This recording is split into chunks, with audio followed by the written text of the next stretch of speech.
नहमदुहु व नसल्ली अला रसूलिहिल करीम अम्मा बाद फ़अऊज़ु बिल्लाहि मिनश शैतानिर रजीम बिस्मिल्लाहिर रहमानिर रहीम। Dear students, assalamu alaikum wa rahmatullahi wa barakatuh.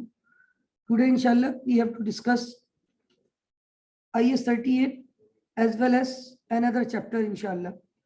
Next chapter जो मैं स्टार्ट करूंगा, दो चैप्टर है जो मैंने कहा था बिल्कुल छोटे छोटे से हैं, एक सेल टैक्स की अकाउंटिंग और एक पेरोल की अकाउंटिंग। तो लेट्स सी इसमें से कोई एक चैप्टर इंशाल्लाह आज डिस्कस करेंगे और एक इंशाल्लाह कल। पहले हम कल की फाइल को या कल के चैप्टर को क्लोज कर लेते हैं। कल हमने एक चैप्टर स्टार्ट किया था IS 38, उसका नाम है इंटेंजिबल नॉन करंट एसेट। बहुत डिटेल से ये सारी बातें जो सिलेबस में लिखी हुई है रिगार्डिंग दिस चैप्टर कल हमने डिस्कस कर ली थी। अच्छा, अब इसमें देखें, हमने कहा था एसेट में करंट भी होते, नॉन करंट भी होते, और नॉन करंट में फिर टेंजिबल भी होते। और कल हमने कौन सा चैप्टर पढ़ा था? इंटेंजिबल नॉन करंट एसेट, यानी जो एसेट तो हो और जिनके बेनिफिट 1 साल से ज्यादा भी हो बट विदाउट फिजिकल एग्जिस्टेंस, जो फिजिकली एग्जिस्ट ना करते हो। फिर हमने उस पर बहुत डिटेल बहुत सारी बातें की थी। कुछ एग्जांपल्स मैंने आपको दी थी, like software license, goodwill, copyright, trademark, patent, medicines के फॉर्मूले। This all are intangible plus non current plus asset, 3 बातें हों। वैसे तो ये लैपटॉप भी एसेट है और ये भी नॉन करंट है, लेकिन ये इंटेंजिबल है, इसको हम टच कर सकते हैं। ये स्पिलिट भी एसेट है, इसकी भी नॉन करंट है। नॉन करंट से मुराद जिसके बेनिफिट 1 साल से। फिर हमने डिस्कस किया था एसेट क्या होता है, ऑलरेडी वी हैव डिस्कस, लेकिन कल दोबारा इसको डिस्कस किया। फिर रिसर्च और डेवलपमेंट, ये 2 बहुत इंपॉर्टेंट पॉइंट्स थे इस टॉपिक में, क्योंकि अगर आप सिलेबस को सामने रखें तो सिलेबस में इन 2 पॉइंट पे फोकस किया गया है। Research and development cost, define research and development cost, identify the treatment of research and development cost. 3 दफा लिखा है, इतने से पार्ट में 3 दफा रिसर्च एंड। तो मैंने कल ओवरऑल जो डिस्कस किया था वो सारा किसके ऊपर था? Research and development. बहुत डिटेल से मैंने आपको बता दिया था रिसर्च क्या होती है, डेवलपमेंट क्या होती है। रिसर्च की कॉस्ट को किसके तौर पे रिकॉर्ड करते हैं? What about development? डिपेंड करता है। Before meeting criteria revenue expenditure, after meeting criteria capital expenditure. अच्छा, अब उसके बाद टेंजिबल नॉन करंट एसेट को हम ओवर द लाइफ क्या करते थे?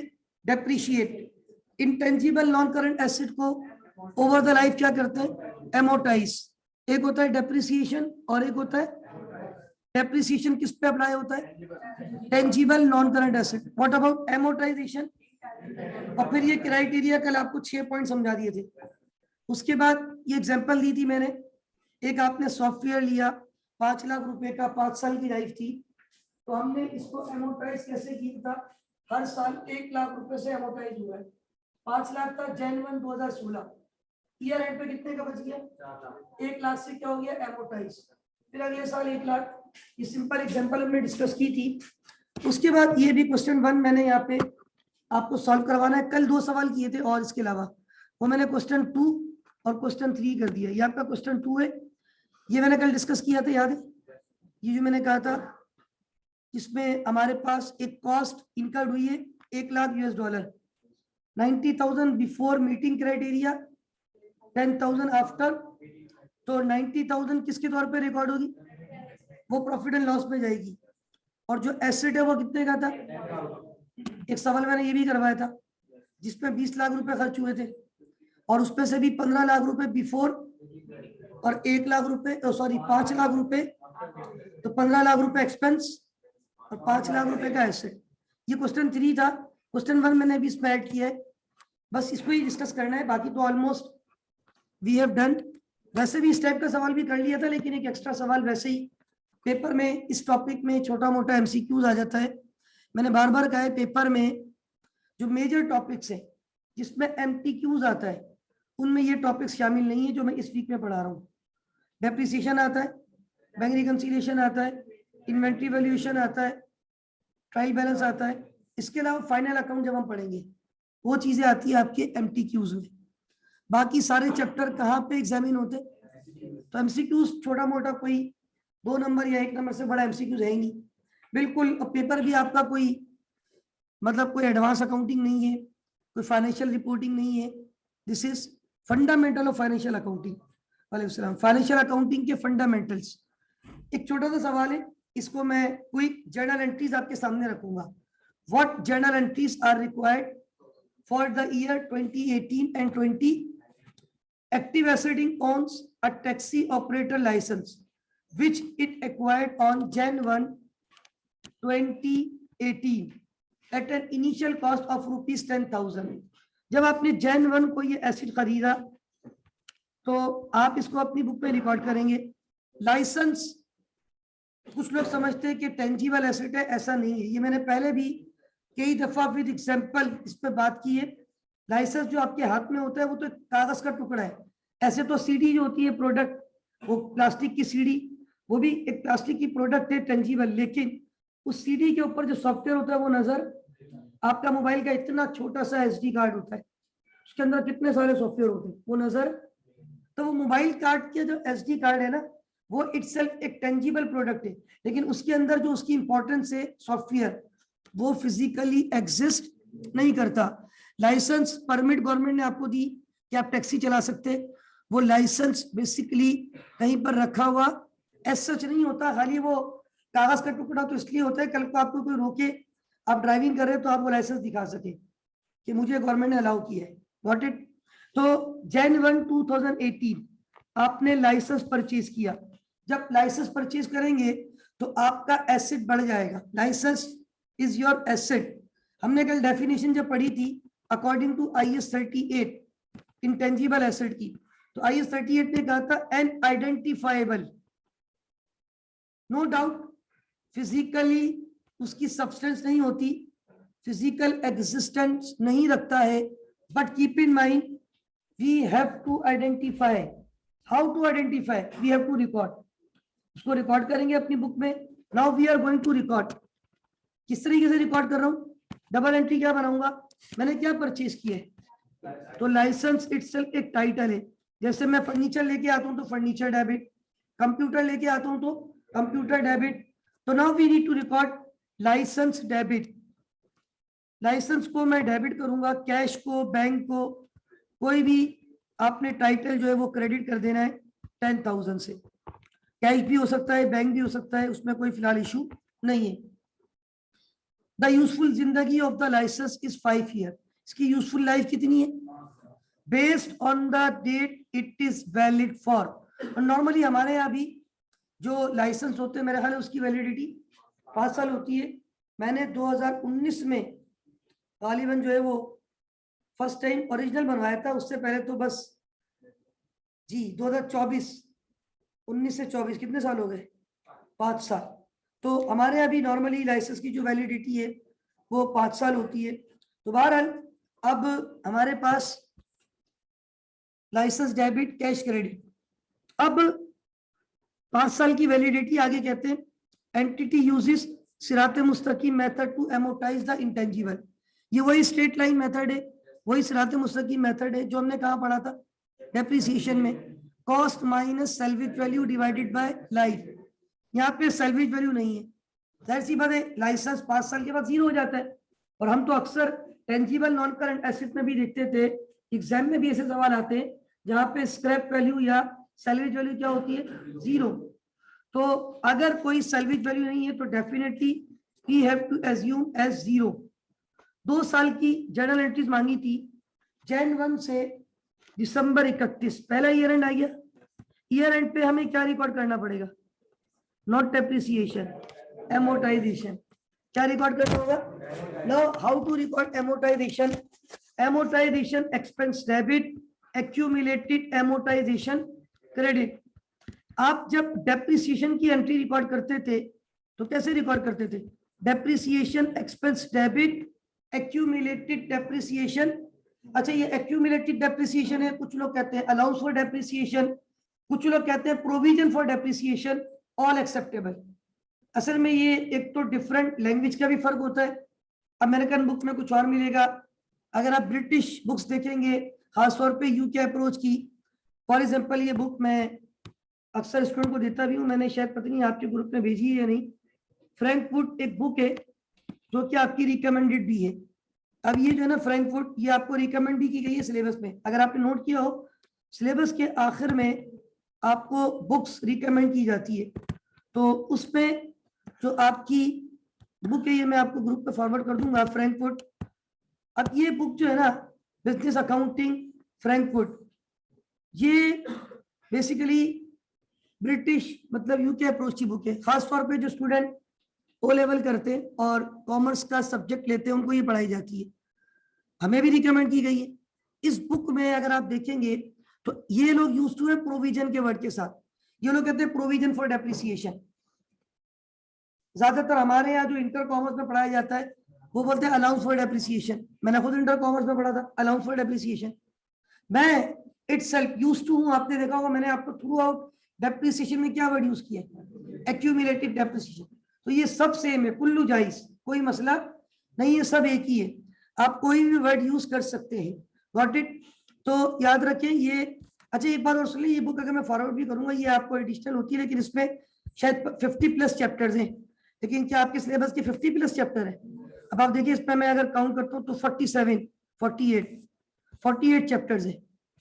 हमारे सिलेबस में 25 है, तो इसका मतलब है इसमें ऑलमोस्ट वो चैप्टर्स भी है जो हमारे सिलेबस में है, और शायद वो चैप्टर्स भी हों जो आगे जाके आपने कहीं पढ़ने होंगे। नाउ हम डिस्कस कर रहे थे amortisation expense debit, accumulated amortisation credit. यहाँ पे एक पॉसिबल वे ये भी होता है, मैं आपको ये भी बता दूं, असल में आप लोग ये जो एंट्री बनाते हो ना कि डेप्रिसिएशन एक्सपेंस डेबिट और accumulated depreciation credit, depreciation expense debit या amortisation expense debit, accumulated depreciation credit या एक्यूमुलेटेड एमोर्टाइजेशन क्रेडिट। असल में ये जो एक्यूमुलेटेड एमोर्टाइजेशन या एक्यूमुलेटेड डेप्रिसिएशन है, ये किस तरफ इशारा कर रहा होता है? ये इशारा कर रहा होता है decrease in the value of non current asset. License आपने लिया था 10,000 रुपए का, 5 साल की लाइफ पे इसको बेनिफिट आपने लेना है। 1 साल गुजर गया तो अब भी इसका बेनिफिट 10,000 रुपए है, 2,000 से इसका बेनिफिट कम हो जाएगा। हमने क्या करना है, स्ट्रेट लाइन इसको एमोर्टाइज करना है। 10,000 रुपए का लाइसेंस था, कितने की लाइफ, कितने साल की लाइफ, तो हमने जब डिवाइड किया तो हमारे पास पर ईयर कितना एमोर्टाइजेशन रिकॉर्ड होगा, 2000। Amortisation expense debit, accumulated amortisation credit, और आपने ये डबल एंट्री बना दी 2000 से।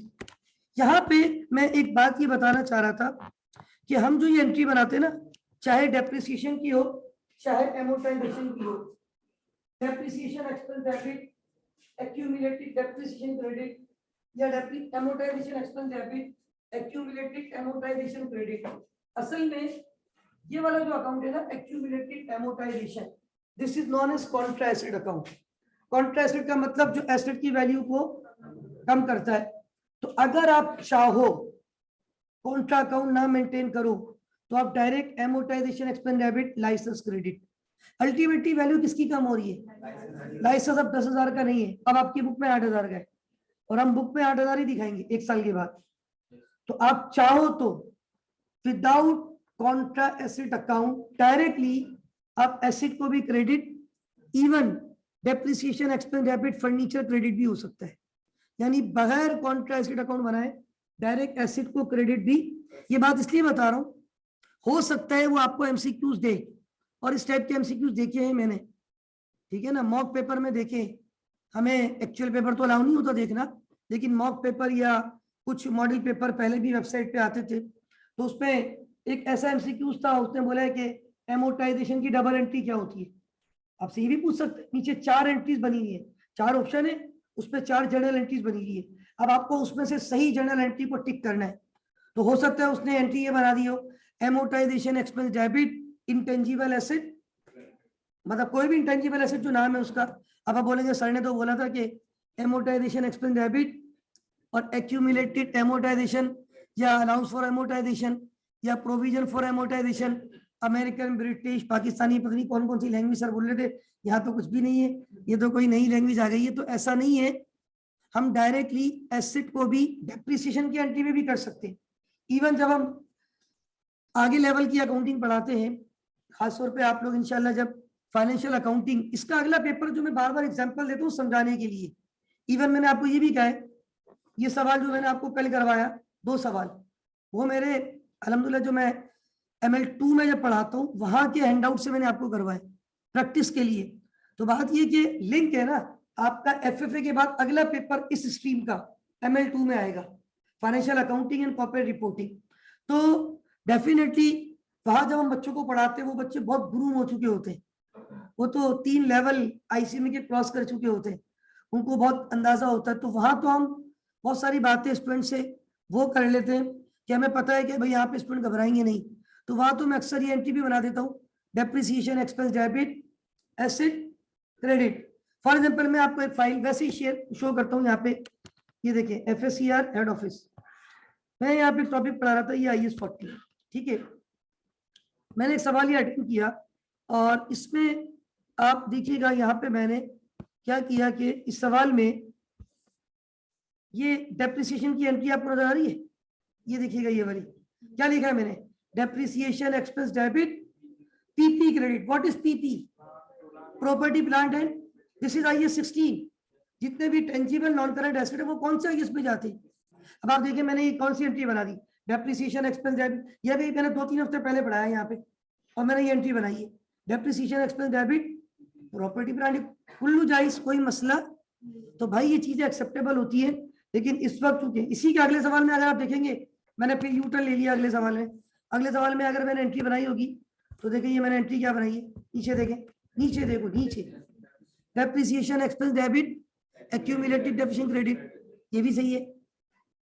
मतलब अकाउंटिंग में ऑल्टरनेट बहुत सारी ट्रीटमेंट होती है, तो उसमें आपने घबराना नहीं होता, वो सब एक्सेप्टेबल होते हैं। उसके बाद देखिए हमें कितने साल की अकाउंटिंग करनी थी, 2018 और 2019।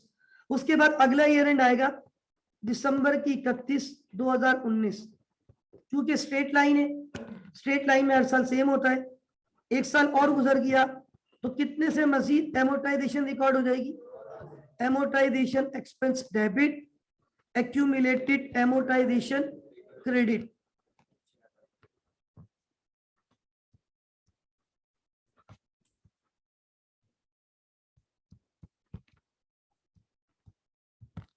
How much is that, 6000, sorry 2000, 6000 तो वैल्यू बचेगी, किसने कहा था 6000, 6000 तो वैल्यू बचेगी। अब 2 साल में कितना एक्यूमुलेटेड एमोर्टाइज हो गया, 4000। After 2 years book value would be 6000। तो ये एक सवाल कल मुझे करवाना था, लेकिन क्योंकि कल वैसी क्लास हमारी काफी लंबी हो गई थी, 10:30 भी शायद थोड़ा सा ऑलमोस्ट क्रॉस हो रहा था, तो इसलिए ये सवाल मैंने नहीं करवाया था। मैंने 2 एक्स्ट्रा ये सवाल आपको करवा दिए थे ऑलरेडी, जो मैंने आगे रखे, क्वेश्चन 2 और 3। तो ये अल्हम्दुलिल्लाह चैप्टर आपका कॉम्प्रिहेंसिवली कवर हो चुका है। That's all for this chapter. Now we have to start next chapter, और मैं अपने अगले चैप्टर पे जा रहा हूँ। और नेक्स्ट चैप्टर जो है वो हम स्टार्ट करने जा रहे हैं। 2 चीजें मैंने आपसे कही थी, या तो मैं अकाउंटिंग फॉर पेरोल डिस्कस करूंगा, या मैं अकाउंटिंग फॉर सेल टैक्स, ठीक है। Okay students, we have to start next chapter and that is accounting for sales tax. इस पे 3 बुलेट पॉइंट्स आपको दिए गए। नंबर 1, बच्चों को ये बता दें कि सेल टैक्स का प्रिंसिपल क्या है, रूल्स क्या है, और उसमें 2 किस्म के टैक्स होते हैं, एक होता है इनपुट टैक्स, एक होता है, और एक होता है नेट टैक्स, मतलब दोनों का डिफरेंस। उसके बाद how to record book keeping entries for sale tax. Finally 3 किस्म की इसमें टाइप्स होती है, एक होता है स्टैंडर्ड रेटेड, एक होता है जीरो रेटेड, और एक होता है एग्जाम्प्ट सप्लाईज। और impact of zero rated and exempt supplies in sale tax, तो बच्चों को इनका थोड़ा सा इम्पैक्ट भी बता दो। अच्छा, ये जो टॉपिक है मैं बार बार कह रहा हूँ, देखिए एग्जामिनर हर टॉपिक को इतना ज्यादा एग्जामिन नहीं करता। मैंने कभी किसी स्टूडेंट से ये फीडबैक नहीं सुना सिंस 2015 और 16। आपको पता है ये फंडामेंटल का पेपर आपका कंप्यूटर बेस्ड चल रहा है, ठीक है ना। उससे पहले मैनुअल होता था जब हम पढ़ाते थे शुरू में। तो अल्हम्दुलिल्लाह जब से ये पेपर कंप्यूटर बेस्ड हुआ, आज तक किसी बच्चे ने ये कंप्लेन आके नहीं की कि सर वो सेल टेक्स्ट के बड़े मुश्किल सवाल पूछ लेता है या वो इंटेंजिबल एसेट के बड़े मुश्किल सवाल पूछ लेता है, क्योंकि असल में ये वो एरियाज हैं तो खास तौर पे आगे आपने बहुत डिटेल से पढ़ने।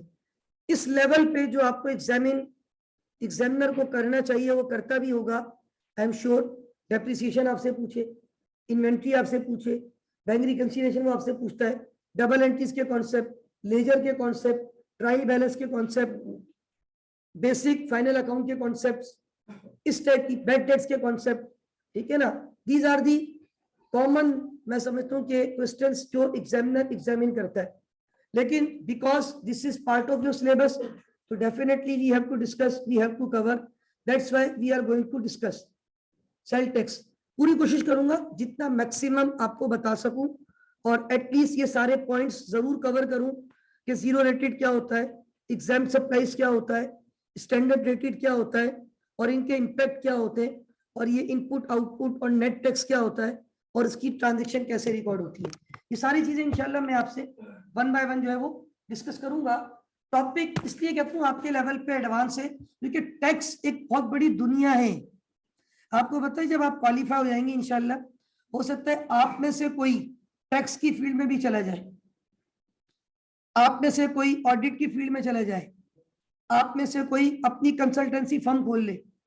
हमारे प्यारे इंस्टीट्यूट का एक ये भी तरीका है कि जो प्रैक्टिसिंग मेंबर बनना चाहे, यानी अपनी प्रैक्टिस स्टार्ट करना चाहे आफ्टर क्वालिफाइड, मतलब आफ्टर क्वालिफिकेशन, जब आप क्वालिफाइड हो जाते हैं तो आपको यहाँ क्वालिफिकेशन का सर्टिफिकेट मिलेगा, मेंबर बन जाएंगे, मेंबर का सर्टिफिकेट मिलेगा। उसके अलावा अगर आप प्रैक्टिसिंग मेंबर बनना चाहते हैं तो उसका भी सर्टिफिकेट आपको देंगे, वो अलग से होता है। मेरे कई ऐसे दोस्त थे जो मेरे साथ थे, पढ़ते थे, हमारे सीनियर थे, हमारे जूनियर थे, आज माशाल्लाह वो अपना काम कर रहे, प्रैक्टिसिंग मेंबर है, मतलब उन्होंने अपनी फर्म खोल ली, आईसी में से प्रैक्टिसिंग मेंबर का सर्टिफिकेट ले लिया, और अपने अल्हम्दुलिल्लाह वो उनके पास बहुत सारे क्लाइंट्स है। आज के दौर में क्लाइंट बड़ी आसानी से मिल जाते, कितनी कंपनी से लोगों को काम करवाने होते, लोगों के टैक्स के मैटर होते, लोगों के ऑडिट के मैटर होते, लोगों के कॉर्पोरेट लॉ के मैटर्स होते, उनको कौन देख रहे होते? कंसल्टेंट। ये कंसल्टेंसी तो बहुत सारे लोग कर रहे हैं, बड़ा कॉमन वन ऑफ दी। देखिए आप अल्हम्दुलिल्लाह वंस क्वालिफाइड हो जाए, you have so many options. अब जैसे मैं अपनी मिसाल दूं, मैं पर्सनल इंटरेस्ट मेरा टीचिंग में था, तो अल्हम्दुलिल्लाह मैं इस फील्ड में आ गया। मैंने कहा बहुत सारे ऐसे दोस्त थे जिनका पर्सनल इंटरेस्ट जो है वो अपनी कंसल्टेंसी की तरफ था, उन्होंने क्वालिफाइड होते ही ये काम शुरू किया। आज माशाल्लाह माशाल्लाह अल्लाह ने बड़ा करम किया है, बहुत क्लाइंट्स हैं उनके पास, बहुत माशाल्लाह डाइवर्सिफाई कर चुके। कुछ लोग उनका माइंडसेट था कि नहीं हमें जॉब करनी है, वो जॉब कर रहे हैं। कुछ ऐसे भी थे जिनका माइंडसेट था हमें ऑडिटर बनना है, वो ऑडिट की तरफ चले गए। कुछ लोगों का माइंडसेट होता है कि मुझे टैक्स की फील्ड में जाना है। हमारे यहाँ टैक्स के टीचर हैं सर अजीम सिद्दीकी, और बहुत अच्छे टीचर हैं।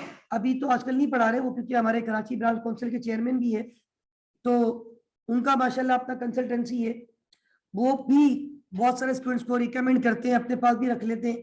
तो देखिए टैक्स एक पूरी दुनिया है, और ये दुनिया तो भी आपको पता है आगे जाके आपने टैक्स का भी सब्जेक्ट पढ़ना है। और वो टैक्स का सब्जेक्ट कोई बहुत ऐसा नहीं कि छोटा सा आपको पढ़ाया जाएगा, पूरी आपको पाकिस्तान का tax system, how to calculate tax, how to calculate tax of individual person, how to calculate tax of companies, how to calculate tax of different organizations, तो वो एक अलग दुनिया है। यहां हम सिर्फ एक छोटा सा पार्ट जिसका नाम है सेल टैक्स। अच्छा, सेल टैक्स को समझने से पहले सबसे पहले मैं आपको एक बात ये बता दूं कि सेल टैक्स तो एक वर्ड है, इसका एक ऑल्टरनेट वर्ड भी है। जिस तरह भी मैंने कहा था, एक हम वर्ड यूज करते हैं अलाउंस फॉर डेप्रिसिएशन, कुछ लोग कहते हैं एक्यूमुलेटेड डेप्रिसिएशन, कुछ लोग कहते हैं प्रोविजन फॉर डेप्रिसिएशन, सब एक ही मतलब है। लेकिन इसी तरह ये जो एक वर्ड होता है सेल टैक्स, इसका एक ऑल्टरनेट वर्ड होता है VAT, वैल्यू एडेड टैक्स। और मैं इसको बजाय सेल टैक्स के मैं यूज टू हूँ VAT के साथ। मैं इसको कौन से वर्ड से जो है वो आपको पुकारूंगा ज्यादातर, VAT मतलब वैल्यू एडेड टैक्स। तो हम सेल टैक्स पढ़ने जा रहे हैं। Sale tax also known as VAT, value added tax, इसको वैट कहते हैं, VAT वैल्यू एडेड टैक्स। अब ये सेल टैक्स क्या है, वैल्यू एडेड टैक्स क्या है, इसको समझने से पहले एक और बात समझना बहुत जरूरी है। Basically there are 2 types of tax. अगर हम टैक्स को क्लासिफाई करें तो टैक्स की 2 टाइप्स होती है। Number 1 is direct tax and number 2 is indirect tax. First we need to discuss कि how can we differentiate between direct tax and indirect tax.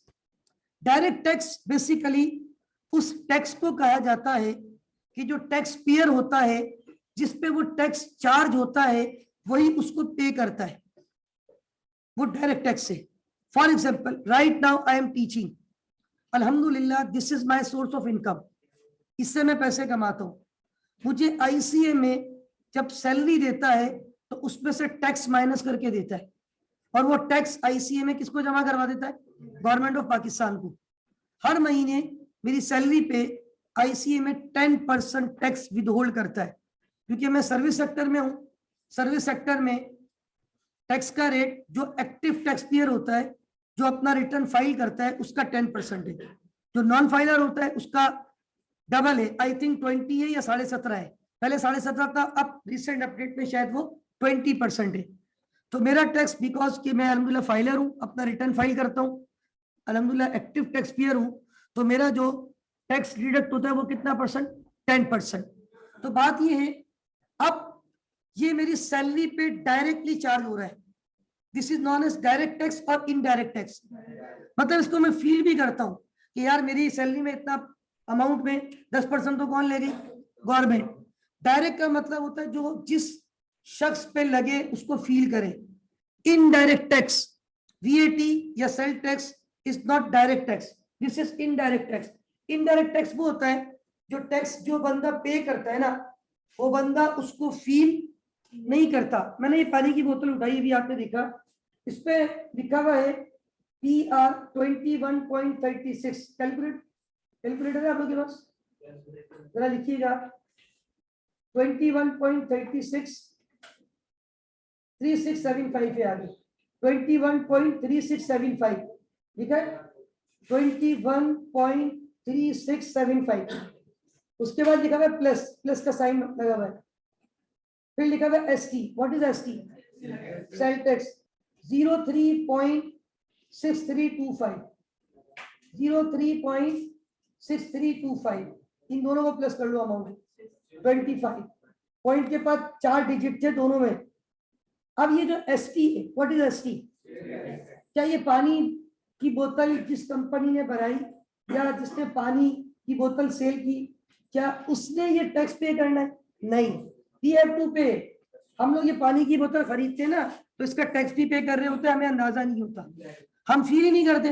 रोजाना कितनी प्रोडक्ट आप लोग परचेज करते हो, कंज्यूमर हंड्रेड्स ऑफ गुड्स हैं, हजारों गुड्स हैं जो आप डेली बेसिस पे, ये तो मेरे सामने प्रोडक्ट पड़ी हुई थी, मैंने इसको आपके सामने, जब ये पानी की बोतल मैंने 1-2 दिन पहले परचेज की थी, तो इसकी जो मैंने अमाउंट पे की, क्या मैंने उस पर टैक्स पे किया? बिल्कुल पे किया। तो लेकिन मैंने उसको फील, हम ऐसी हजारों गुड्स खरीदते हैं जिस पर हम टैक्स पे करते हैं, लेकिन हम उसको फील नहीं करते।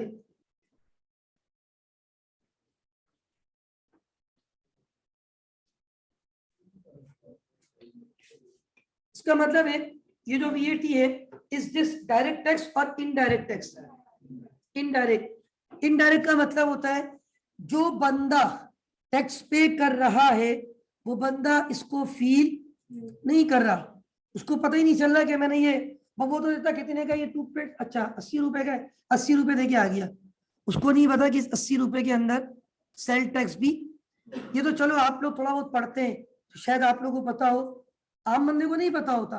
वो तो जाते हैं कितने की प्रोडक्ट है, अच्छा भाई इतने की है, कंपनी रेट लिखे हुए प्रिंटेड 110 रुपए, चाय की पत्ती 120 रुपए, वो लेकर आ गया घर पे, लेकिन उसके अंदर चेक किया करे हर प्रोडक्ट पे चेक किया करें, ST sale tax, value added tax, value added उसकी वैल्यू में क्या हो रही है, ऐड हो रहा है, वैल्यू एडिड टैक्स कंज्यूमर पे कर रहा है, एंड यूजर पे कर रहा है, तो this is known as value added tax. Is that clear?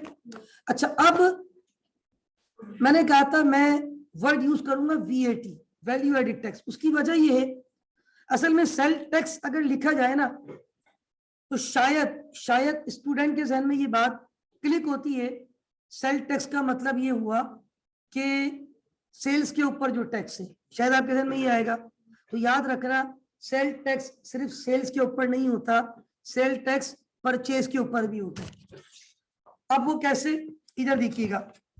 तो हमारे पास इसमें बेसिकली टाइप्स है, एक को हम कहते हैं VAT ऑन सेल्स और एक होता है VAT ऑन परचेजेस।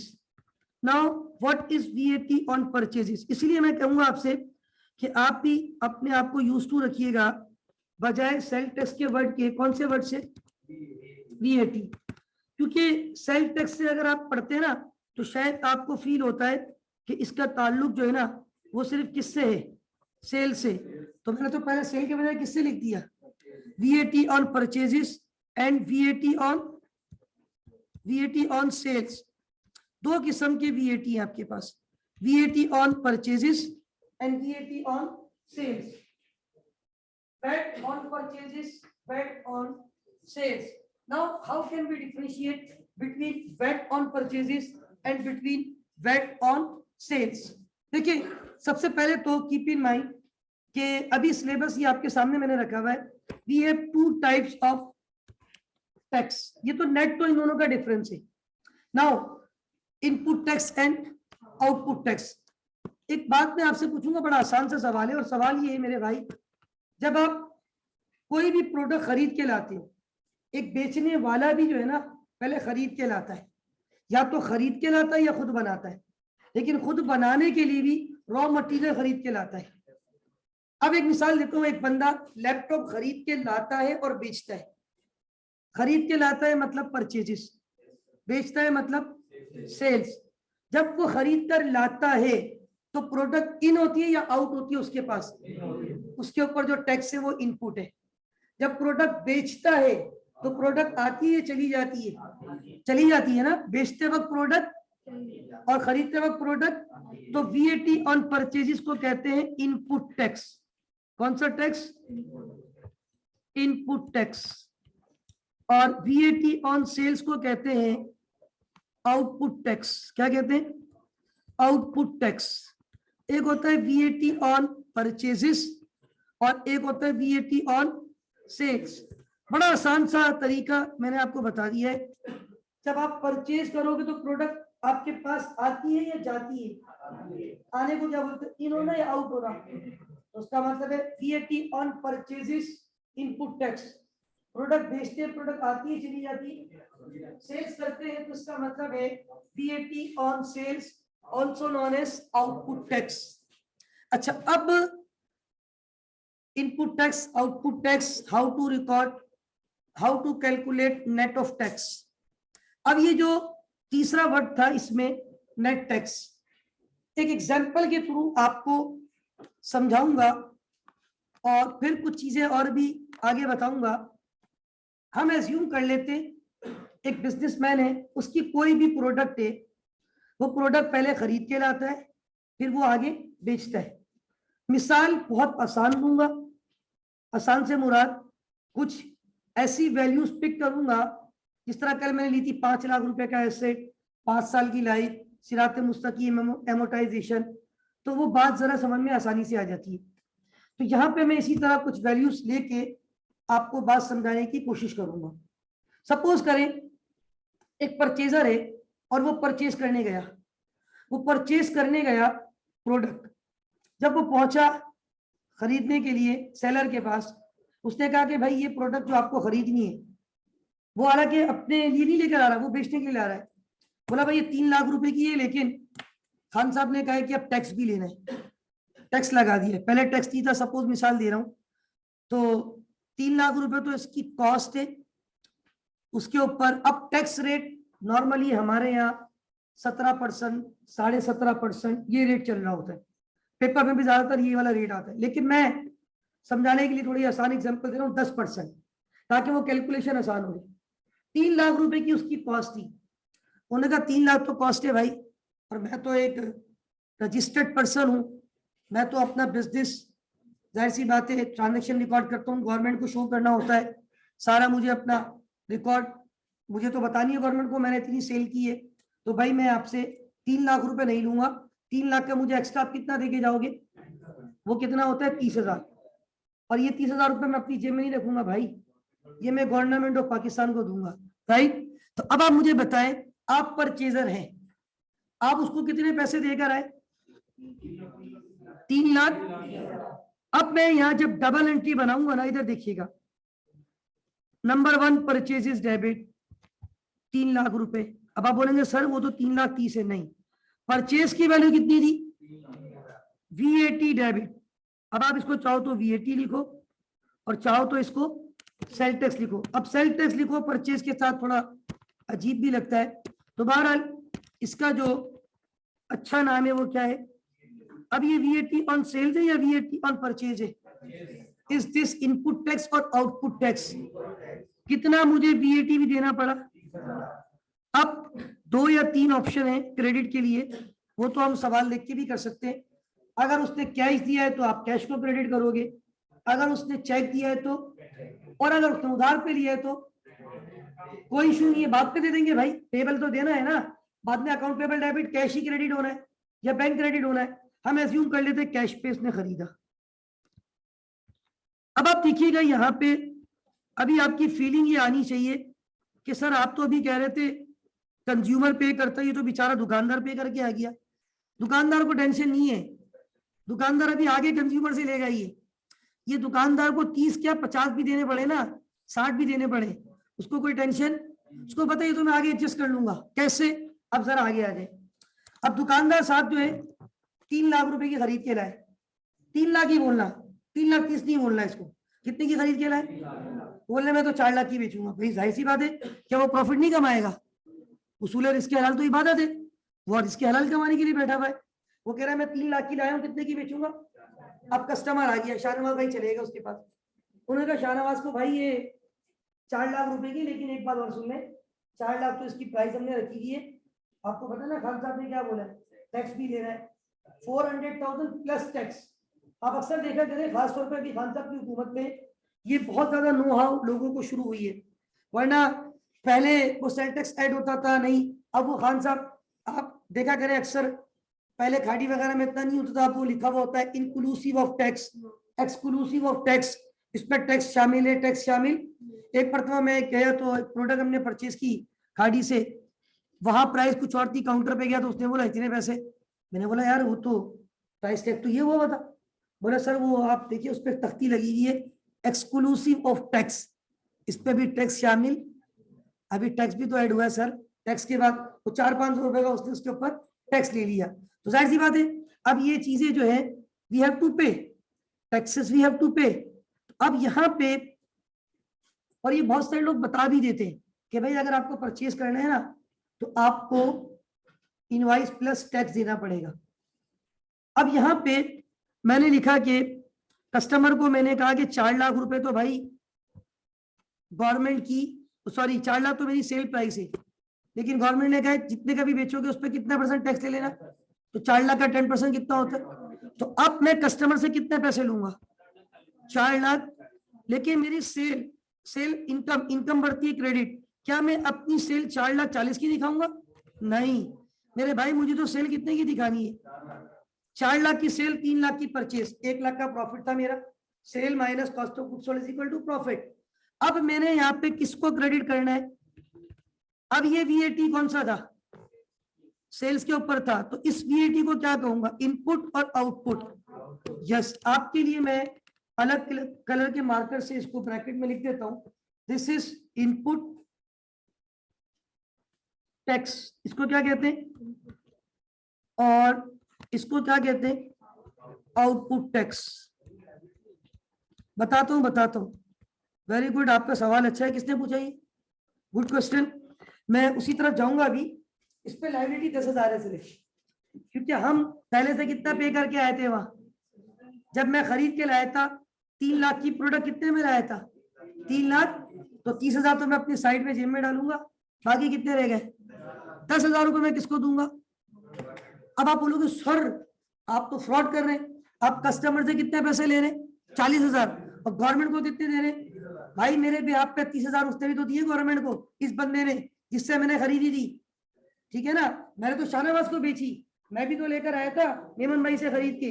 अब मेमन भाई तो आपको पता है सर्टिफाइड मेमन है, वो तो बोलने सर हम तो कारोबार में तो सर बाप बेटे का भी हिसाब होता है, तो आप हमारे टीचर जरूर है लेकिन कारोबार कारोबार है। तो भाई अब मेमन भाई ने कहा कि सर अब क्या कर सकते हैं, टैक्स तो हमने गवर्नमेंट को देना है। मैंने कहा ठीक है मेमन भाई आप गवर्नमेंट को टैक्स जमा करा के मुझे इसका चालान दे देना, ताकि मैं आगे गवर्नमेंट को बता दूं कि ये चालान है मेरे पास, ये टैक्स मेरे बिहाफ पे मेमन भाई ने आपको जमा करवा दिया था। तो याद रखिए, अब ये भी फर्दर मैं एक्सप्लेन भी करूंगा इसका डिफरेंस क्या है, इसकी एडजस्टमेंट कैसे होगी, ये सारी बातें आपको बतानी है। बहरहाल first we need to discuss के हम जब वीएटी की बात करते हैं जिसको हम कहते हैं sale tax also known as value added tax, वो वैल्यू में ऐड हो जाता है ना, 3 लाख की चीज 3 लाख 30 की हो गई वैल्यू एडेड। अगर सेल टैक्स ना हो तो वो 3 लाख की बिकेगी। भाई असल में टैक्स की वजह से उसकी वैल्यू बढ़ जाती है, वैल्यू एडेड टैक्स।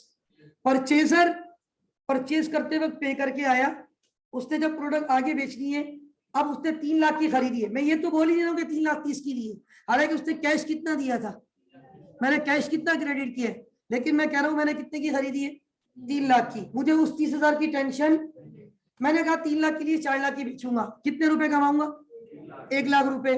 कस्टमर से मैंने लिए 4,40,000 रुपए, उसमें से मैंने अपनी सेल कितने की रिकॉर्ड की 4 लाख की, बाकी 40,000 रुपए कौन से अकाउंट में क्रेडिट किए।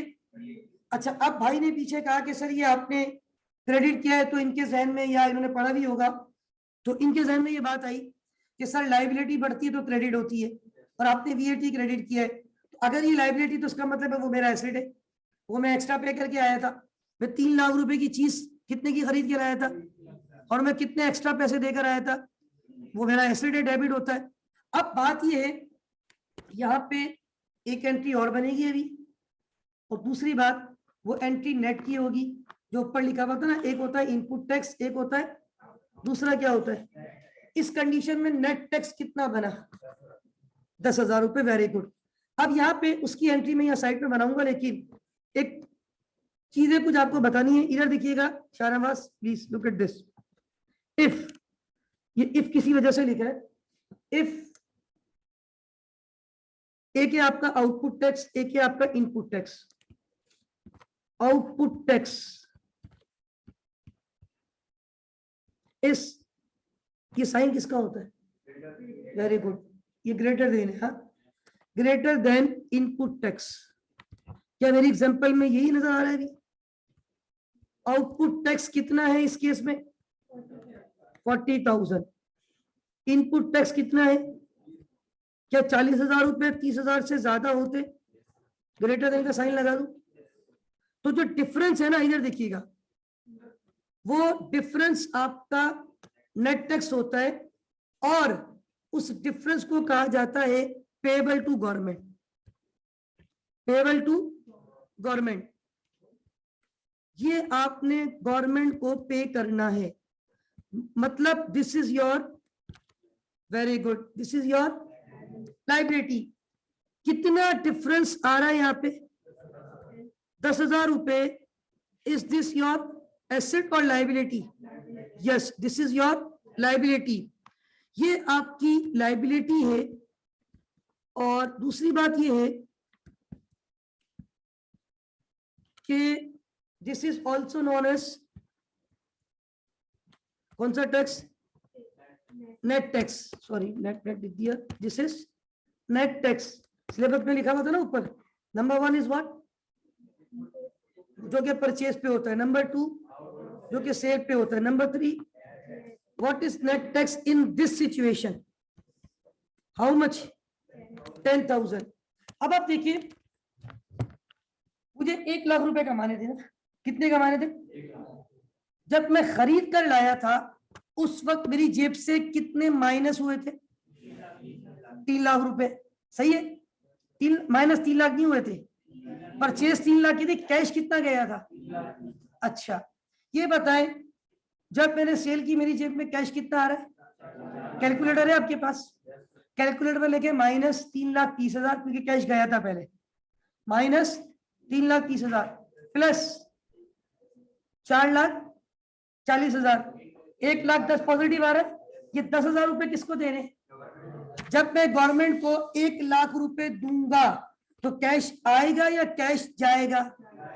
कैश जाता है तो डेबिट होता है या क्रेडिट होता है? अब इधर देखिएगा, कैश को मैंने क्रेडिट करना है कितने से? कितने से? और कौन सा अकाउंट डेबिट करना है? वीएटी। चूंकि वीएटी मेरी लायबिलिटी थी, लायबिलिटी बढ़ती है credit. Now we are going to pay. If we are going to pay means हमारी liability whenever decreases always be VAT debit cash credit. अब आप देखें 3 ट्रांजेक्शन है, 1 2 3, परचेज की एंट्री, सेल की एंट्री। जो एक्सेस अमाउंट मेरे पास आई थी वो मैंने किसको दिया? गवर्नमेंट को। अब यहां पे दोबारा अगर आप 3 जगह कैश यूज हुआ है, कितनी जगह पे? अगर आप कैलकुलेटर में तीनों को देखें, -330,000 क्योंकि क्रेडिट हुआ है, एसेट क्रेडिट होता है यानी माइनस होता है, प्लस 440,000 क्योंकि डेबिट हुआ है। एसेट में डेबिट का मतलब प्लस, एसेट में एसेट डेबिट का मतलब प्लस नहीं होता, ये बात तो आपको पता है। फिर -10,000 क्योंकि क्रेडिट हुआ है। अल्टीमेटली कैलकुलेटर बोलेगा मेमन भाई कितना आंसर आ रहा है? 1 लाख रुपए। मेमन भाई तो बगैर कैलकुलेटर के सर्टिफाइड मेमन है भाई, कारोबारी आदमी। 1 लाख रुपए आपका प्रॉफिट आ गया जेब में। अब यहाँ पे चूंकि अगर कोई ये समझ रहा है सर आप तो मतलब ये गलत कर रहे हैं, कस्टमर से 40 लेके 30 अपनी जेब में डाल रहे, 10 गवर्नमेंट को। मेरे भाई 30 में पहले एडवांस में दे चुका हूँ गवर्नमेंट को। इसलिए मैंने कहा था उस वक्त मैं दे 3,30,000 रहा हूं, लेकिन मैं अपनी परचेज को कितना मान रहा था? 3 लाख। और कस्टमर से 4,40,000 ले रहा हूं, लेकिन सेल कितनी मान रहा हूं? 4 लाख, क्योंकि उससे मेरा कोई सरोकार नहीं है। अब ये तो मैंने आपको बताया एक केस, इसमें एक रिवर्स केस भी होता है। और आपको पता है मैं ये 2 पॉइंट अल्हम्दुलिल्लाह कवर करता जा रहा हूं सिलेबस के, आउट ऑफ 3। पहला पॉइंट मैंने क्या कवर कर लिया? Principle of sale tax. Sale tax indirect tax है। सबसे पहली बात ये एमसीक्यू में पूछते हैं कि वो आपसे पूछेंगे सेल टैक्स क्या है, direct tax, indirect tax, both of them, none of them. 4 option दे दिए, अब आप कंफ्यूज हैं। इवन मैंने अच्छे स्टूडेंट देखे वो बहुत दफा कंफ्यूज हो जाते हैं, तो मैं यहाँ लिख भी देता हूँ सेल टैक्स क्या है, डायरेक्ट या इनडायरेक्ट?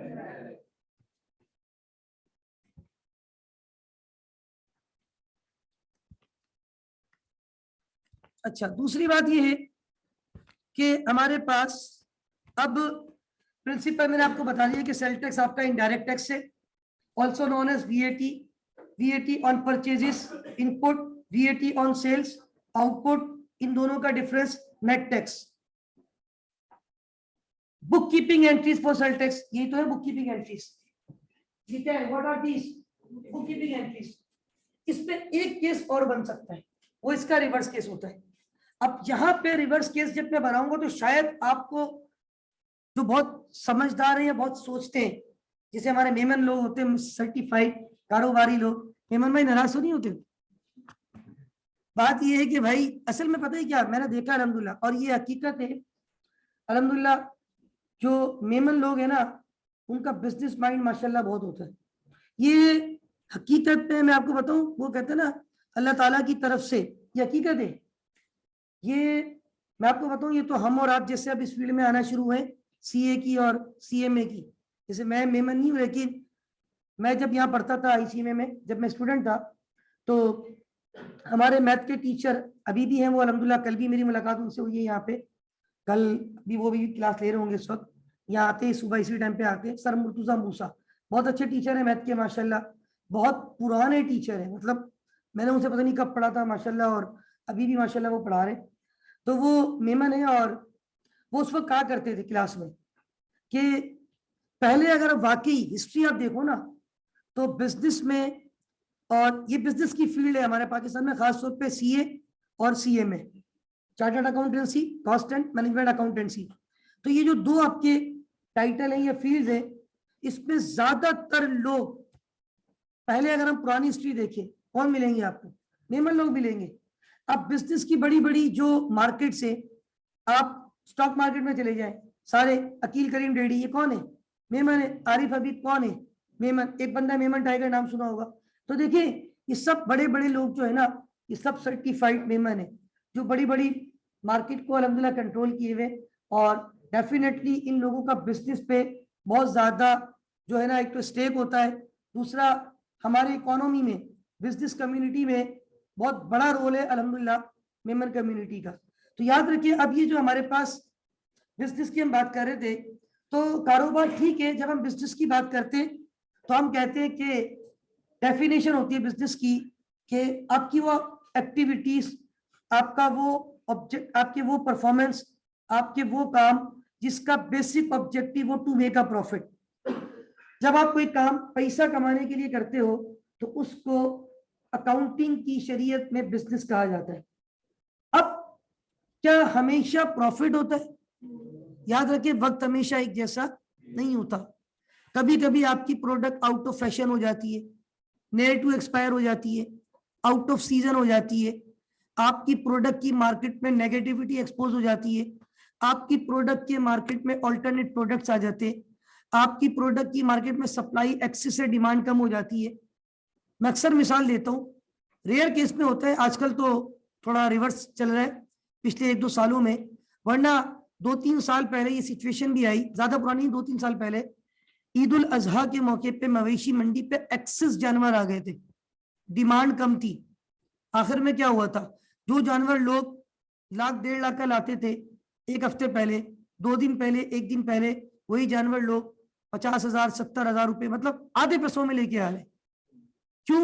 बात ये थी कि वहां पे आपकी डिमांड कम थी, सप्लाई ज्यादा थी। फिर मौसम भी औसम हो गया था, बारिशें बहुत ज्यादा एक्सेस बारिशें हुई, इवन ईद वाले दिन भी थोड़ी बहुत बारिश, 1 दिन पहले तो बहुत तूफानी बारिश। तो ये सारे फैक्टर्स हैं। कुछ फैक्टर अनकंट्रोलेबल होते, इंसान के कंट्रोल में नहीं होते, जिसको कहा जाता है सिस्टमैटिक रिस्क। 2 किस्म के रिस्क होते हैं, systematic risk, unsystematic risk, controllable, uncontrollable. जो माशरे का हिस्सा होता है ना, वो हमारे कंट्रोल में। पिछले 2 साल गुजरे, अल्लाह ताला सबको इसके हलाल दे और सबके साथ खैर आफियत का मामला रहे। पिछले 2 साल में माह रमजान में कितने लोगों के सीजन होते, शायद आपको इतना नहीं पता हो। मैं तो जहाँ रहता हूँ बिल्कुल जामा क्लॉथ मार्केट मेरे घर से नजर आती है, इतना रश का आलम उन मार्केटों में होता है, पूरी पूरी रात खुली होती है, माशाल्लाह लोगों के सीजन होते। लेकिन पिछले 2 साल में सन्नाटा, कोविड, दुकानें खुलने ही नहीं देते थे, चांद रात में लगते ही था कि सुबह ईद है। वरना तो हमारे यहाँ तो जिस जहाँ मैं रहता हूँ अल्हम्दुलिल्लाह, पूरे रात और पूरा रमजान ऐसा लगता है कि कोई मतलब अल्हम्दुलिल्लाह एक अलग ही दुनिया में हम है। तो बहरहाल बात ये है मेरे भाई, कोविड क्या हमारे कंट्रोल में था? कोविड सिचुएशन आई, मार्केट्स बंद हो गई, पूरे पूरे बिजनेस लोगों के जो ना हिट हुए, पूरे पूरे सीजन लोगों के हिट हुए। तो याद रखें, ये चीजें हमारे कंट्रोल में, ये सिस्टमैटिक रिस्क है। बारिश हो जाती है, अल्लाह ना करे, बहुत सारे लोगों की प्रोडक्ट, मेरे कई जानने वाले, मैं अक्सर मिसाल देता हूँ, उनके बिजनेस की प्रोडक्ट्स बहुत हिट हुई मार्केट बारिशों की वजह से। आप और हम भी जानते हैं कि अभी देखिए अचानक ये पिछले 2-3 हफ्तों में कितने वाकया सुनने में आए। अल्लाह ताला सबके लिए आसानी वाले मामला फरमाए। जो खास तौर पे कोऑपरेटिव मार्केट में लॉस हुआ है ना, वो आपको अंदाजा नहीं है। आप लोग तो शायद इतना नहीं समझते होंगे बिजनेस को, या हो सकता है थोड़ा बहुत मीडिया देखते हो। कोऑपरेटिव मार्केट एक बहुत बड़ी मार्केट, और कराची ओल्ड सिटी एरिया, बहुत बड़ा बिजनेस वहां से होता है। सीजन लोगों के लगे हुए थे, ये तो मेन शादियों का सीजन था अभी, वहां सारे परचेजिंग लोगों के ऑर्डर्स, कितना नुकसान हुआ अचानक। मतलब ये रिस्क कंट्रोलेबल नहीं होता, अनकंट्रोलेबल रिस्क है।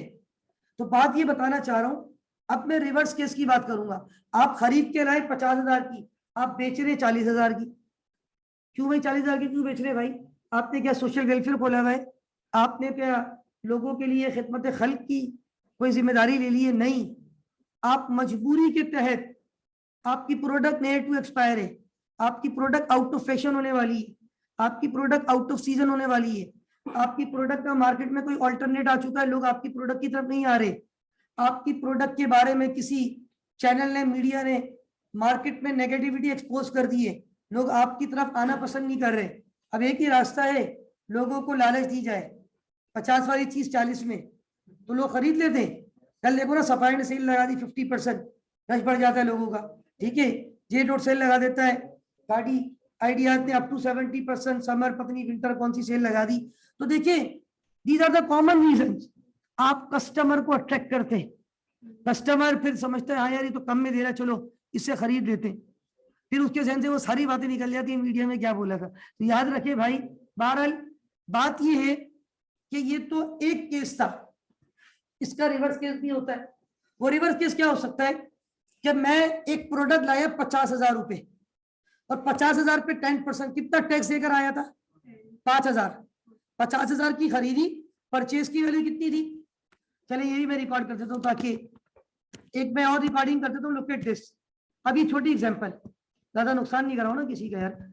मैंने 50,000 रुपए की परचेजेस की, और वही 10% समझाने के लिए, तो 10% VAT कितना बन गया? 5,000। मैंने कैश कितना दे दिया? क्या खरीदते वक्त मुझे पता होता ये प्रोडक्ट 50 की नहीं बिकेगी? नहीं पता होता ना। हम तो इस चीज से लेते हैं यार 50 की ले रहे, चलो 2 पैसे कमा लेंगे, 60,000 की भेज देंगे। माइंड तो यही होता है बिजनेस में। लेकिन बाज दफा हालात ऐसे होते हैं जो हमारे कंट्रोल में भी नहीं होते। जैसे मैंने कहा ना कोविड पे, यार लोगों ने ऐसी ऐसी प्रोडक्ट बेची है। मैं आपको उस दिन मिसाल दे रहा था, वो जो हमारे जानने वाले चॉकलेट्स, उन्होंने कहा कि हम मार्केट में 700 रुपए 800 रुपए की देते थे, वो बाहर से मंगवाते बड़े, वो भी माशाल्लाह सर्टिफाइड, प्योरली सर्टिफाइड माशाल्लाह, खास सर्टिफाइड मेहमान है माशाल्लाह।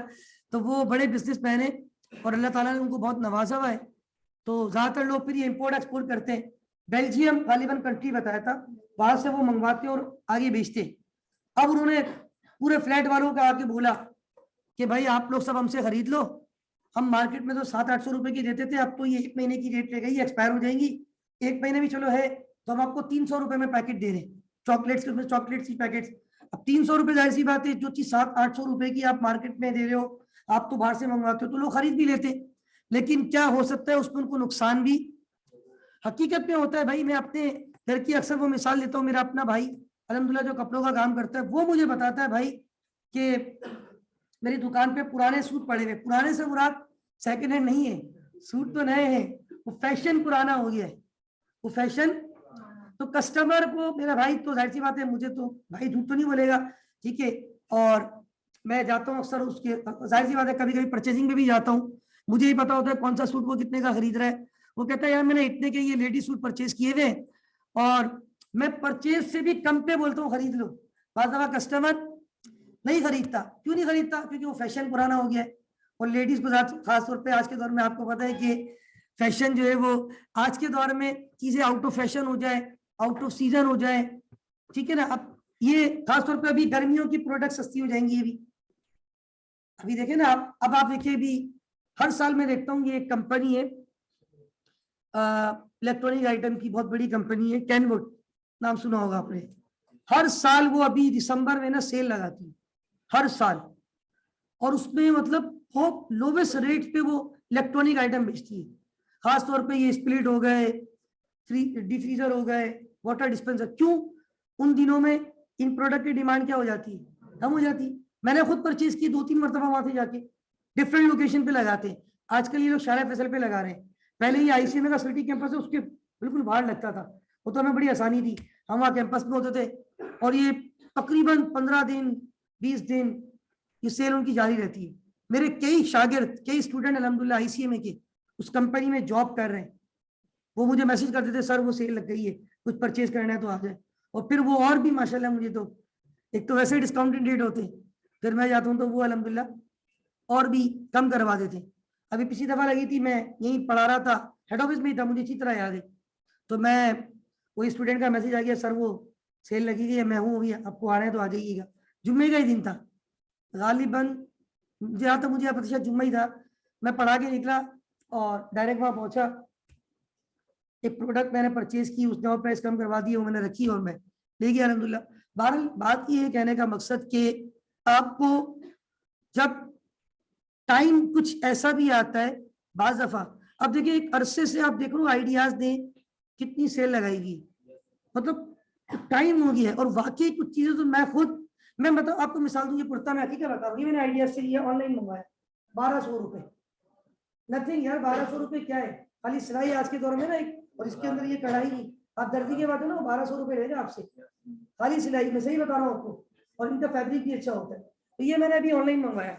तो बात ये मेरे भाई, आइडियाज क्यों, जरा बात ये है, ये जो बीच में 2 साल लोगों की परचेसिंग पावर नहीं थी भाई, कोविड की वजह से लोगों की सेल नहीं हुई है, लोगों का स्टॉक आउटडेटेड होता जा रहा है, पुराना होता जा रहा है। वो निकालेंगे तो न्यू अराइवल डिस्प्ले करेंगे ना भाई, पुराना स्टॉक भी तो निकालना है, कब तक रखोगे पुराना स्टॉक, उसके लिए तो जगह चाहिए।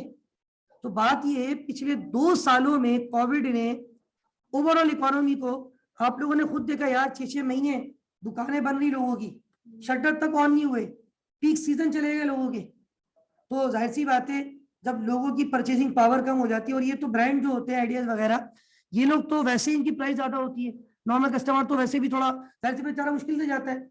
अब जब उनको पता है कि यार लोगों की परचेसिंग पावर कम हो गई, कोविड की वजह से ओवरऑल इकोनॉमी हिट हुई है, तो अब ये लोग क्या करते हैं, चीजें आपकी बाज़ दफा कम पे भी बेचना पड़ती है। ये सारी बातें इसलिए समझाइए, अब मैं भी ये प्रोडक्ट कम पे बेचने जा रहा हूँ, क्या करें, मजबूरी है, something is better than nothing. अब ये प्रोडक्ट कोई नहीं खरीद रहा।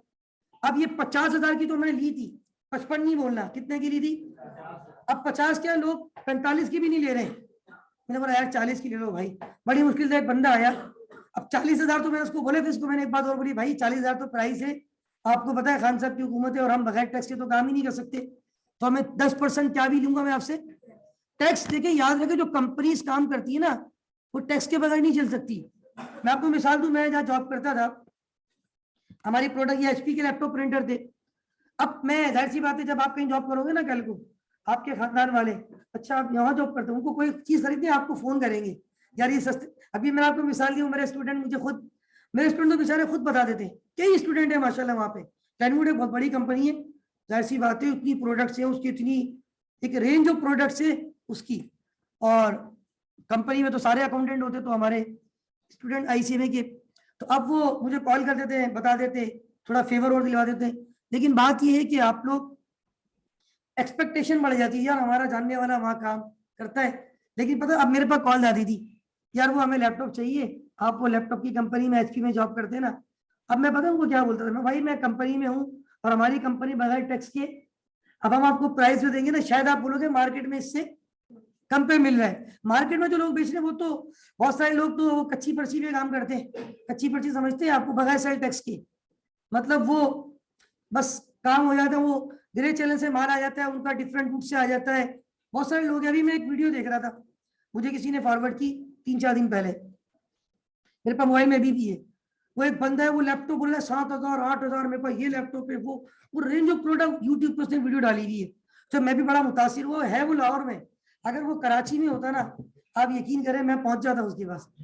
और मेरे को तो बहुत शौक है, मैं उससे, मतलब मेरी पसंद की इस तरह पेन वाले लैपटॉप, और मतलब ये तो मुझे ना, वो ऐसे लैपटॉप है, ये यहाँ रखना भी पड़ेगा, ये हाथ में रख के आईपैड भी बन जाता है, ऐसे उसके पास एप्पल के लैपटॉप, और उसकी प्राइस वो इतनी कम बता रहा है, और वो बड़ी गारंटी और ये वारंटी और पता नहीं क्या क्या बातें कर रहा है। तो बात ये मेरे भाई, अब वो डिफरेंट चैनल से उनके पास माल आता है, डिफरेंट तरीके से वो प्राइस कोट करते हैं, तो जो कंपनीज होती है ना वो रजिस्टर्ड होती है, उनका एनटीएन नंबर होता है, वो बगैर सेल टैक्स के काम नहीं कर सकती है। अब यहाँ देखिएगा एक बात, कि मैं ये बेच रहा हूँ, बिक्री ना बड़ी मुश्किल से, मैंने ये हमारे अकीब भाई बेचारे, मेमन तो नहीं होना, ये नॉन मेमन थे, अब इनको मैंने बोला यार आकिब भाई आप ले लो, आपकी बड़ी काम आएगी प्रोडक्ट, और 40,000 रुपए बोला इनको, फिर यहाँ आके समझाया भाई 40,000 तो प्राइस थी, वो 4,000 रुपए क्या है इसमें। आकिब ने मुझे कितने पैसे दिए, 40,000 प्लस 10%, 44,000 कैश डेबिट।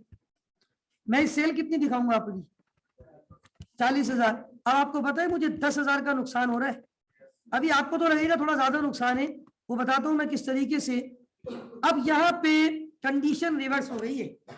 अब मुझे बताएं, output tax is greater than input या input tax is greater than output. Very good. अब मैं कंडीशन क्या बना रहा हूं, इफ इनपुट टैक्स, मैं आउटपुट टैक्स भी लिख सकता हूं, फिर मैं साइन को चेंज कर दूंगा, ग्रेटर देन को क्या कर दूंगा, लेकिन मैं एक ही साइन पे चल रहा हूं। इफ इनपुट टैक्स कितना है मेरे इस सवाल में, 5000 सेल के ऊपर, इज ग्रेटर देन, क्या मेरा आउटपुट टैक्स 4000 रुपए। अच्छा, तो क्या मेरे पास सेल करते वक्त जो सेल आया वो टैक्स आया वो 4000 रुपए, परचेज करते वक्त मैं कितना देकर आ गया था, तो क्या 5000 रुपए 4000 रुपए से ज्यादा होते, कितना डिफरेंस आ गया। This is known as net tax, क्या कहते हैं इसको। अब ये 1000 रुपए गवर्नमेंट मुझे देगी, रिफंड मिलेगा गवर्नमेंट से, this is known as refund from government. अब ये मैंने कहा मेरा नुकसान टैक्स में नहीं होगा, मैं अगर 5000 का टैक्स, हाँ मेरा नुकसान सिर्फ वो हुआ है जो मेरी प्रोडक्ट 50 वाली कितने में गई है, वो तो सीजन चेंज हो गया था, नियर टू एक्सपायर हो गई थी, कोई भी वजह थी, मैं खरीद के लाया था 50,000 की, मैं बेच रहा हूँ 40,000 की, 10,000 का नुकसान तो है। अभी मैं सारा कैश बैक पैदा कराऊंगा, आखिर में 10,000 रुपये माइनस आएगा। अब गवर्नमेंट मुझे कितने पैसे देगी, अब ये जो इसको कहते हैं रिसीवेबल फ्रॉम गवर्नमेंट, इसको रिसीवेबल भी कहते हैं या रिफंडेबल, गवर्नमेंट से आपको रिसीव हो जाएगा या रिफंडेबल या रिसीवेबल फ्रॉम गवर्नमेंट। अब आप सोचेंगे सर क्या हमारे प्यारे पाकिस्तान में भी ऐसा होता है। अच्छा, अब याद रखें ये है एसेट, ये क्या है एसेट, और ये एसेट जो है ना, बात सुन ले प्लीज, रिसीवेबल या refundable from government, is this your asset और लाइबिलिटी, ये क्या कहलाएगा, रिसीवेबल आपका एसेट होता है, every receivable is your asset and every payable is your liability. अब गवर्नमेंट ने मुझे, अब इसमें दो तरीके होते हैं नॉर्मली, या तो ये अगले महीने एडजस्ट हो जाएगा, अगले महीने मतलब अगले महीने अगर मुझे टैक्स ज्यादा देना पड़ेगा, ये मंथली होता है इनपुट आउटपुट टैक्स, कंपनीज में मंथली होती है स्टेटमेंट इसकी, इनपुट आउटपुट की।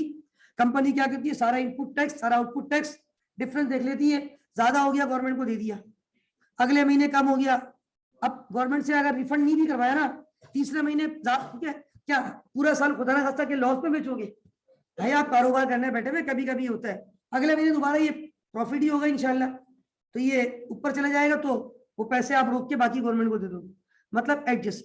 या अगर इसको मैं रिकॉर्ड कर दूं, गवर्नमेंट ने मुझे कैश भिजवा दिया, तो कैश आ गया मेरे पास, कितना कैश भिजवा दिया गवर्नमेंट ने, तो कौन सा अकाउंट क्रेडिट होगा, वीएटी। अब एक बात सुने,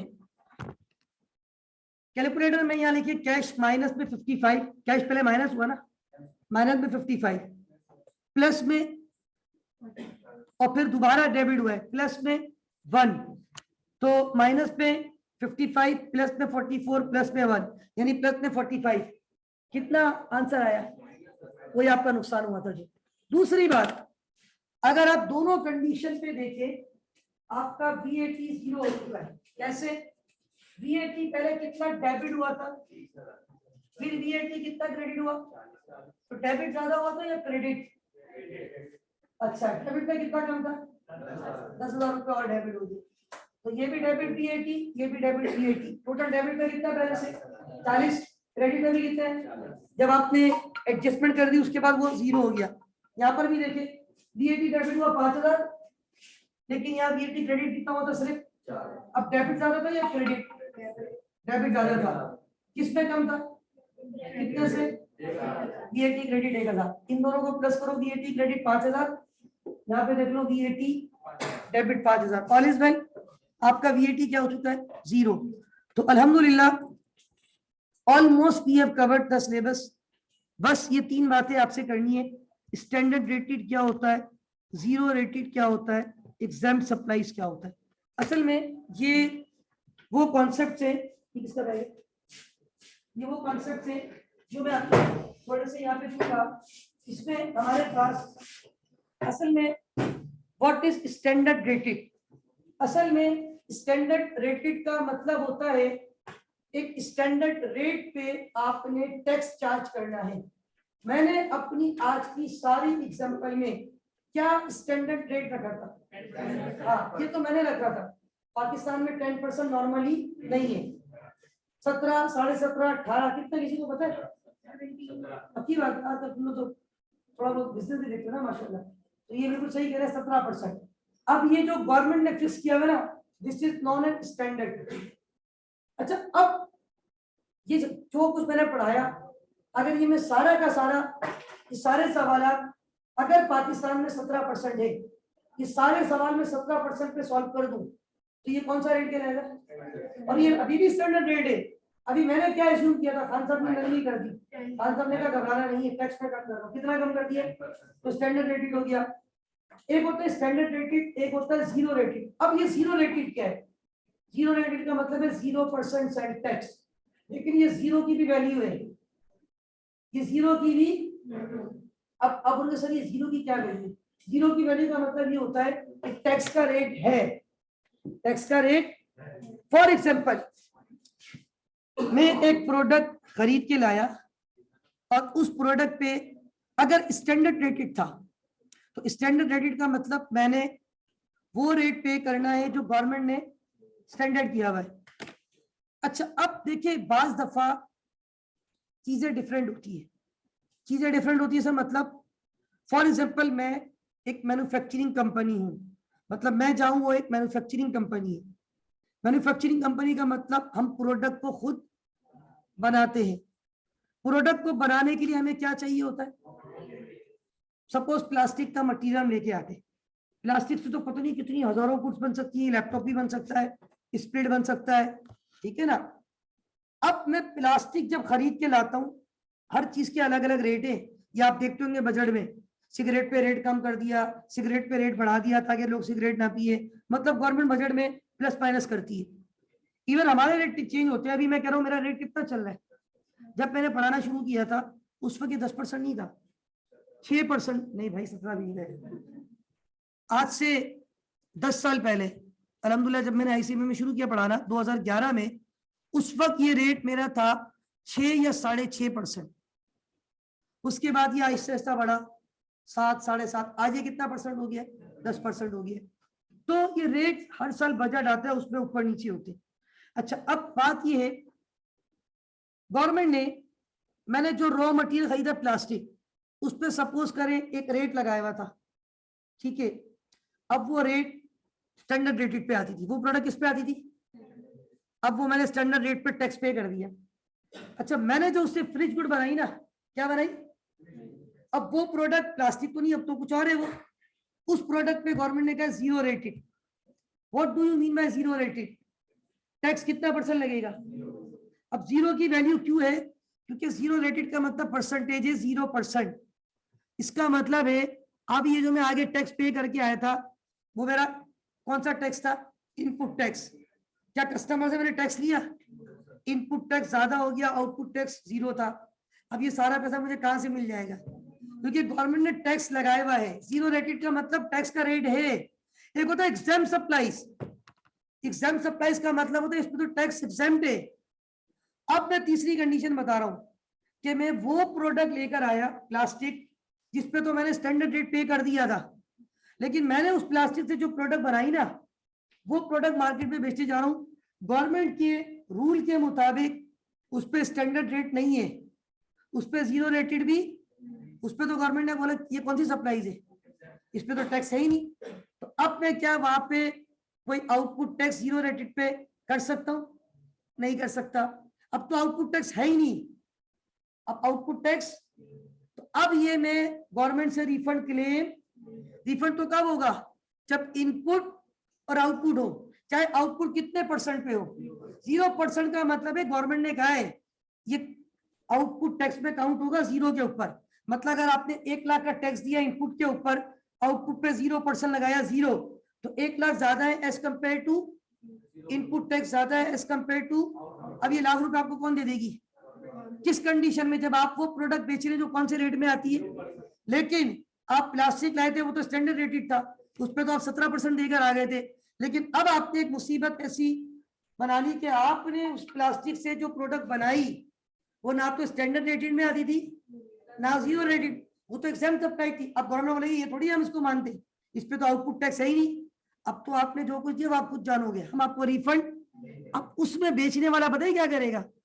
मेमन भाई, बेचने वाला क्या करेगा? नहीं, अभी मेमन है क्या? अच्छा, जवेरिया कहती है कि सर कॉस्ट पे ऐड करेगा, शी इज एब्सोल्युटली राइट। बेचने वाला अपनी जेब से थोड़ी डालेगा। जब बेचने वाले को ये पता है ये टैक्स तो मुझे गवर्नमेंट दे देगी, तो वो उससे वो कॉस्ट को नहीं बढ़ाता। जो टैक्स उसको गवर्नमेंट से मिल जाएगा उस पर वो अपनी कॉस्ट को, लेकिन जहां पे उसको गवर्नमेंट से ना मिले तो वो क्या बोलेगा, कॉस्ट बढ़ाएगा। अब आप देखिए ना, आजकल ये पेट्रोल की स्ट्राइक चल रही थी, प्राइस ऊपर जा रही है, पेट्रोल वाले कह रहे हैं कि प्राइस और बढ़ा दो। अब गवर्नमेंट या तो देखिए गवर्नमेंट को सब्सिडी दे, अगर गवर्नमेंट को सब्सिडी दे दे तो अल्टीमेटली प्राइस थोड़ी कंट्रोल हो जाए, तो फिर वो प्राइस नहीं बढ़ाएंगे। लेकिन जब उनको कहीं से आसरा ही नहीं मिलने का, अब वो क्या बोलेगा, भाई परचेज करना करो, मैं तो प्राइस बढ़ा रहा हूँ। अभी कुछ टाइम पहले यार पेट्रोल 110 112 का मिल रहा था, आज 146 का भी हम ले रहे हैं। क्यों ले रहे हैं भाई? अब जाहिर सी बात है उसने अपनी प्राइस बढ़ा दी, उसको महंगा पड़ रहा होगा। तो याद रखें, ऐसी प्रोडक्ट से अगर एग्जेम्प्ट सप्लाईज वाली प्रोडक्ट आप बेचते हो उसका आप टैक्स एडजस्ट, लेकिन अगर आप जीरो रेटेड वाली, जीरो रेट का मतलब खाली शो हो रहा है रेट, उस शो होने की भी इंपॉर्टेंस है, मतलब आप उसका इनपुट टैक्स एडजस्ट। पहला केस तो नॉर्मल होता है कि आपने जो प्रोडक्ट खरीदी है, प्रोडक्ट बनाई, उस पर भी स्टैंडर्ड रेट और आप बेचते हुए भी, फिर तो छोटा सा एक अमाउंट है वो आपको गवर्नमेंट दे देगी या आप गवर्नमेंट को दे दोगे। लेकिन मसला कब आएगा, जब कौन सी प्रोडक्ट होगी, एग्जाम सप्लाईज, और एग्जाम सप्लाईज पे आप अल्टीमेटली किसको बढ़ाएंगे, अपनी कॉस्ट को बढ़ा देंगे। Got it? Okay students, almost we have covered this chapter. और principle of book keeping, input tax, output tax, net tax. Net tax में दो पॉसिबिलिटीज है। अगर किसी केस पे इत्तेफाक से एमसीक्यू में पूछ सकते हैं, input tax equal to output tax हो जाए, जितने की खरीदी उतने में ही बेच दी, तो फिर कोई रिफंडेबल भी नहीं होगा, कोई लायबिलिटी भी नहीं होगी। बुक कीपिंग एंट्री समझा दी, जीरो रेटेड बता दिया, स्टैंडर्ड रेटेड बता दिया, exempt supplies, impact of zero rated and exempt supplies दोनों की। अब फर्दर इसका थोड़ा सा कॉन्सेप्ट, ये थ्योरेटिकल पॉइंट्स है, zero rated, standard rated and exempt supplies. Standard rated, it has been assumed in the example above, अभी मैंने भी एग्जांपल दी थी जिसमें all the traders trade in standard rated item, जिस तरह मैं भी पूरी एग्जांपल चला रहा था, 10% standard rated. in this case they are charged sell tax on their purchase, देखो sell tax on their, sell tax on purchases input, sell tax on sales and charge sell tax on their sales. Consequently sales tax should have no effect on their profit or loss, उसके profit या loss पे sale tax का कोई impact, वो जो extra दे भी रहे वो मिल जाएंगे, अगर ज्यादा मिल रहे वो आगे देने, उसका कोई फायदा नुकसान। Any balance on sale tax account representing the amount payable to और रिसीवेबल फ्रॉम टैक्सेशन अथॉरिटीज, या तो पेबल बनेगा या receivable. Zero rated, traders in zero rated supplies charge sale tax at 0%, देखो लिखने की भी वैल्यू है, in their on their sales as they are making taxable supplies, taxable में आओगे ना, ताकि जीरो रेटेड भी टैक्सेबल काउंट होता है। they can thus recover tax, कहां से रिकवर करें, yes suffer on their purchases, purchase के वक्त तो आप टैक्स देकर आए थे, सेल पे जीरो रेट गवर्नमेंट ने बोला है, गवर्नमेंट बोली 0% टैक्स लगाओ, तो 0% तो जीरो है लेकिन फायदा है, वो कहलाएगा जीरो अमाउंट, कौन सा रेट और कौन सा टैक्स, आउटपुट। परचेज पे दिया था वो सारा गवर्नमेंट से आपको। Once again sale tax should have no effect on their profit और लॉस, आपको कोई नुकसान। Any balance on sale tax representing amount receivable from, यहाँ तो आपका रिसीवेबल है, आपको कौन दे देगी। लेकिन एग्जाम सप्लाईज, आपने उस प्लास्टिक से ऐसी प्रोडक्ट बना दी, गवर्नमेंट ने कहा ना ये स्टैंडर्ड रेट में आती है, इस पे तो आपने टैक्स लेना ही नहीं है और हम इसका रिफंड भी आपको, क्योंकि आप एडजस्ट ही नहीं कर सकते, ये आउटपुट टैक्स है ही नहीं। Traders in exempt supplies don't charge sell tax on their sales, but are not allowed, unlike zero rated, बात तो अलाउ था ना कि रिकवर हो जाएगा, अभी आपका रिकवर भी नहीं होगा। इन सच केसेस, जैसा कि जवेरी ने कहा था, the irrecoverable sale tax will be added to trader cost, वो अपनी कॉस्ट बढ़ा देगा, and there will be no sale tax account, वो अपनी कॉस्ट को बढ़ा देगा, वो बोलेगा ठीक है भाई मैं आपकी दायरे की, वो परचेज करते वक्त भी परचेज को ज्यादा से डेबिट कर लेगा। जब आप परचेज ही 4 लाख की नहीं 4,40,000 की कर रहे हो, तो आप बेचोगे भी ऊपर पैसों पे, ठीक है भाई। तो आई थिंक ये चैप्टर सबको क्लियर हो जाना चाहिए। और ये अल्हम्दुलिल्लाह एक कॉम्प्रिहेंसिव हमने कोशिश की इस चैप्टर को कवर करने की। अब इंशाल्लाह टुमारो सैटरडे हमारा प्लान यही है, एक चैप्टर छोटा सा और रह गया है, अकाउंटिंग फॉर पेरोल। जिस तरह आज ये पढ़ा इंशाल्लाह कल वो भी हो जाएगा। और फिर इंशाल्लाह अगले हफ्ते से मेन फाइनल अकाउंट की सीढ़ियों पे इंशाल्लाह आप चढ़ना शुरू हो जाएंगे। पहली सीढ़ी बैड डेट्स की एडजस्टमेंट, दूसरी सीढ़ी एक्रूवल और प्री पेमेंट्स की एडजस्टमेंट, बाकी कुछ एडजस्टमेंट हम ऑलरेडी पढ़ चुके हैं डेप्रिसिएशन वगैरह की। और उसके साथ साथ इंशाल्लाह हम फिर फाइनल अकाउंट के सवालात को स्टार्ट करेंगे। With this that's all for today. अल्लाह हाफिज व नासिर। पाकिस्तान जिंदाबाद।